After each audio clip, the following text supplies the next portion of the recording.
pensar sobre saúde mental e trabalho é tratar de um tema extremamente importante.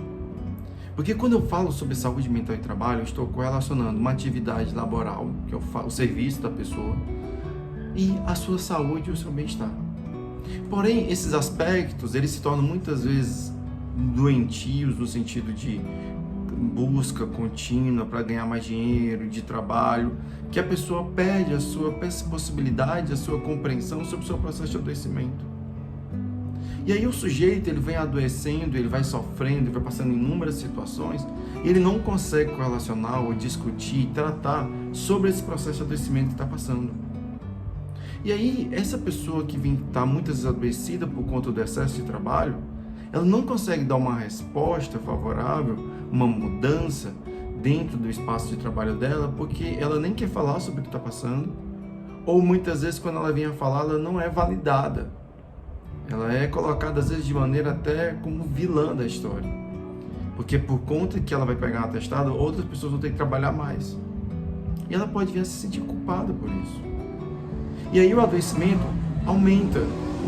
Se era para ter uma solução, o adoecimento fica pior. Porque a pessoa vai sempre passando por esse processo de esgotamento psicológico. E somado ao trabalho, você tem o trânsito, você tem as questões familiares, você tem as questões pessoais e existenciais da pessoa.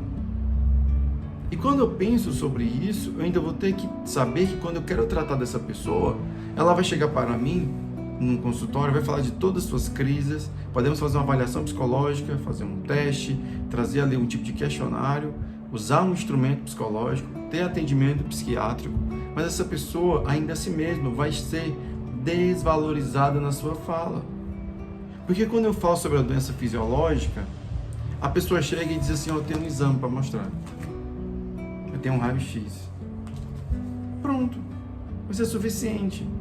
Mas quando ela for falar no trabalho que ela não está se sentindo bem e os sintomas que ela vinha a falar, que é aquilo que ela está sentindo, que ela está passando, ela vai chegar e dizer assim, eu estou com dor de cabeça, perda de memória, eu não consigo ter relação sexual, eu não consigo dialogar, eu sofro pânico, ansiedade. Eu vou olhar para ela e podem, muitas vezes, fazer um julgamento dizendo que ela não quer trabalhar, dizendo que ela está passando isso, mas não é dessa maneira, não é isso tudo. Ou até as palavras preconceituosas que são muito comuns ainda de ouvirmos, infelizmente, a respeito da questão do adoecimento mental. E claro, a pessoa quando ela vem apresentar uma fratura, um acidente de trabalho, alguma questão fisiológica, ela deve ser de fato cuidada tão quanto o adoecimento mental. A questão é que quando a pessoa passa pelo processo de estresse, burnout, sofrimento, angústia, exaustão, ela não é cuidada tão quanto na questão da saúde fisiológica. É preciso, então, que a sociedade desconstrua a questão pragmática, material, de apenas tratar a doença naquilo que pode tocar ou ver. E saber que as questões existenciais que estou falando são as questões relacionadas ao sujeito, no seu bem-estar, aquilo que sai do coração, que a gente fala popularmente.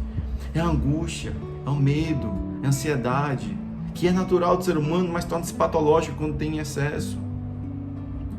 É quando eu paro de analisar o sujeito como um ser humano e penso que ele está sendo tratado como uma máquina, que eu posso sair colocando parafuso, tirando parafuso, identificando o problema, fazendo aqui um computador, vem ali identificar qual é a dificuldade que está tendo ali pela injeção eletrônica. Eu tenho que entender que esse ser humano não é máquina e existe um processo que é muito mais que fisiológico. Ele é fisiológico, mas ele também é uma questão existencial, ele é humana do sujeito. As suas vontades, são suas paixões. Tem pessoas que perguntam assim, o que seria então existencial? Existencial é aquilo que muitas vezes te leva a escolhas que você muitas vezes pensa que não poderia fazer ou que não tem condição de fazer. Existencial é quando o sujeito diz assim, eu estou sofrendo uma angústia, uma dor, um sofrimento, eu não sei falar para você. É quando você perde alguém e tem outras pessoas que querem estar com você, mas você não quer ficar com as outras pessoas porque você ama aquela pessoa e as outras pessoas não entendem. Cara, como é que tá fazendo isso? Ou, mulher, por que tu tá fazendo isso? Quando existem outras pessoas que estão querendo ter um relacionamento com você, aí você diz, não, mas eu não sinto isso por ela. Eu sinto é por aquela outra pessoa. Ou eu não sinto por ele, eu sinto é por ela. Ou eu não sinto ali, não é por essa pessoa, eu sinto por aquela outra pessoa. Isso é a questão existencial. É aquilo que você fala e as pessoas não entendem muitas vezes. É o amor, a paixão, a raiva, o ódio, as questões que fazem parte da tua existência e que elas não são medidas por máquinas. Elas não saem no exame de sangue nem no raio-x. É aquilo que o sujeito fala, está atrelado ao seu sofrimento. E ele sofre porque ele está passando por um processo exaustivo de esgotamento. Então o processo de trabalho na atualidade tem que ser colocado dentro dessa situação de cuidado e de compreensão com o sujeito.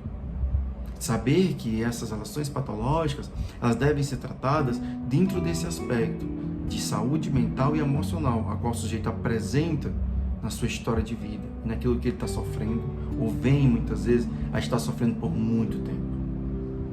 Pensar sobre a saúde mental dos trabalhadores é saber que esse é um processo de psicopatologia social muito grande que necessita ser cuidado.